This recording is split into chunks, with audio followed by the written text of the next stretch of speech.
Area, ito po ang Yobime Machine 1. Good condition naman po. Pending namin is good for today lang po.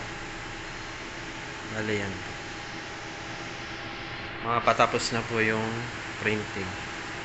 Ito naman po yung PC ng Yobime Maki. Good condition din naman po. May free space na 144 GB. Ito naman po ang UV flatbed. Good condition naman po. Bali, ito po yung pending niya. Day to day na lang po. Puro for approval pa po siya.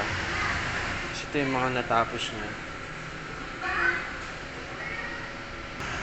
Ito naman yung sa PC ng UV flatbed. Good naman po yung condition. May free space na 36.6 GB. Dito naman po sa Yobime Maki Inc. Kompleto naman ako sa lahat ng kulay. Good for 6 months pa. Ito naman po yung sa UV flatbed.